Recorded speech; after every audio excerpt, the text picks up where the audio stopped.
Salut! Salut!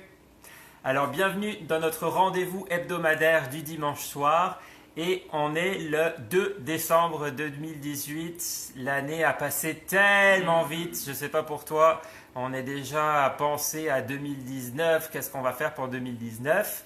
Mais avant de penser à commencer à parler de 2019, de ses objectifs, etc., ce qu'on veut te partager, c'est d'abord qu'est-ce qu'on fait comme bilan pour l'année 2018. Donc, comment s'y faire, comment s'y prendre pour faire son bilan? Nous, on avait juste envie de te partager qu'est-ce qu'on va faire ces prochains jours avec Pierre pour faire un bilan sur notre belle année 2018. Et on a tendance à être dur avec nous-mêmes et puis à se dire, on s'était dit qu'on ferait ci, puis qu'on ferait ça, puis qu'on se tape, les doigts parce que finalement on n'a peut-être pas fait ci, ou on n'a peut-être pas fait ça, et blabla, et blabla. Puis finalement, ça sert à quoi que je pense à 2019 parce que j'ai pas fait la moitié des choses que je voulais faire en 2018. Donc finalement, on se frustre, on culpabilise.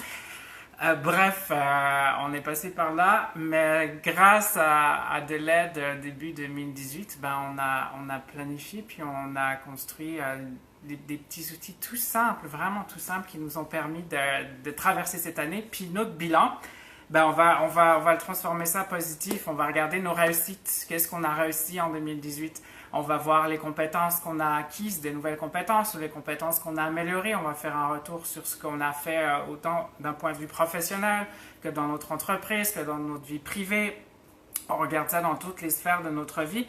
Et on va aussi reprendre les objectifs qu'on s'était fixés pour cette année qui se termine, puis faire le point, puis on va essayer de se détacher du résultat pour être le plus objectif possible et ne pas trop se taper sur les doigts trop vite. Exact. Puis en fait, nous, on va te partager, nous, comment on va faire notre bilan. On part de ce qu'on a fait comme exercice en début d'année, qui est notre Vision Board. Donc, on va tableau de visualisation. Oui, tableau de visualisation, merci. Donc, on va te partager directement. Donc, moi, je commence. Ça, c'était mon Vision Board. Tada! On dirait que je présente la météo, j'adore. Donc, c'était mon Vision Board pour cette année, mon tableau de visualisation. Puis, c'est là-dedans que je mettais qu'est-ce que je veux faire cette année, sur quoi je veux me concentrer pour cette année, mais aussi pour le futur. Je ne parlerai pas de tout, mais un qui me tient beaucoup à cœur, c'est celui-là au milieu. Je pense qu'on peut avancer. Il y a un petit bébé sur la photo. Voilà, c'est notre projet d'adoption. Vincent et moi, on a travaillé là-dessus. Puis, évidemment, c'est un parcours sur plusieurs années. Mais c'est quelque chose qui me tient à cœur. Je pense même qu'il se retrouvera sur le tableau de 2019. Et c'est devenu concret. Exact, ouais. On a vraiment apporté des actions concrètes pour aller de l'avant vers cet objectif-là. Donc, yeah. Puis le deuxième dont je voulais parler, c'est celui-là. C'est un vieux monsieur parce que c'est déjà un vieux monsieur. Je suis pas vieux. Donc c'est marqué en chanté et en santé, ou l'inverse, je l'ai à l'envers. Puis en fait, celui-là, je m'étais mis ça parce que je sais que j'ai encore du chemin à faire pour être mieux en santé. J'ai toujours eu des problèmes au niveau de digestion. J'avais beaucoup d'acidité en fait dans mon système. Je peux le prouver parce qu'il y a 3 ans en arrière, quand je l'ai fait sa connaissance, il s'en plaignait souvent. Oui, puis c'était spécial. Mais bref, je sais que c'est très intime de quoi je parle, mais je ne suis pas le seul, j'en suis convaincu, donc c'est pour ça que je le partage. C'était un de mes objectifs parce que je veux vieillir en santé et puis je veux prendre en charge tout de suite mes problèmes de santé pour éviter de les laisser traîner jusqu'à mes 70 ans, 80 ans, etc. Et l'acidité en faisait partie, puis thank God, merci, j'ai trouvé quelque chose qui permet, j'ai changé des habitudes de mon alimentation. J'ai trouvé des ingrédients fantastiques pour réduire mon acidité, puis ça a fait une grosse différence, n'est-ce pas? Donc voilà. Et moi, je vais enchaîner sur le mien, à mon tour de faire la météo. Je vais commencer pour rester dans la terminologie ou dans la sphère santé. Moi, j'avais comme ambition pour 2018 de davantage cuisiner, davantage m'aventurer dans des aliments que j'avais pas l'habitude de cuisiner justement. D'habitude de manger quand on me le cuisine, mais le faire moi-même, c'est une autre étape.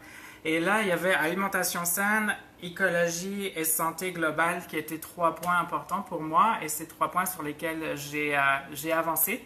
Je cuisine davantage, on aime ça tous les deux. Et puis surtout, d'avoir une conscientisation meilleure de mon alimentation, de ma santé globale, une fois de plus, a vraiment eu un impact incroyable en 2018 sur mon niveau, et je pense que Pierre aussi va dire la même chose, notre niveau d'énergie. C'est juste incroyable. Au début novembre, dans une des vidéos, je le disais, c'est pas facile, il fait nuit à 4h30, mais regardez, aujourd'hui, on est dimanche. Oui, on a peut-être reposé de la fin de semaine, mais au-delà de ça, notre niveau d'énergie n'est plus comparable à celui d'il y a une année, voire 2 ans en arrière. Salut Jean-François! Et salut Jean-François, merci d'être fidèle. Je sais qu'on était là pratiquement tous les dimanches. Autre point qu'on a travaillé et qu'on a réalisé ici en bas, c'est notre premier achat. Notre premier achat, on pensait vraiment pas que ça irait aussi vite, mais début 2018, on a travaillé là-dessus très concrètement avec une planificatrice financière qui nous a guidés à travers nos objectifs de vie, qui nous a mis sur papier là où on voulait s'en aller financièrement dans le futur. Et les choses ont fait que finalement, avril 2018, on devenait déjà propriétaire, alors qu'on s'imaginait ça pour 2019. Donc voilà. Et tout ça, on le sait, c'est parce que on s'est fixé des objectifs, puis on a posé des actions concrètes, et les résultats sont là. Et c'est pas juste nous, ça peut être n'importe qui, toi aussi, ça peut être toi pour 2019 si tu en as marre d'être frustré à chaque année de ne pas avoir réalisé ce que tu as envie de réaliser. Écoute-nous pour les 3 prochaines semaines. La semaine prochaine, c'est le sujet les résolutions versus les objectifs. Tout un sujet, donc on se voit la semaine prochaine. Et bonne semaine, salut! Bye!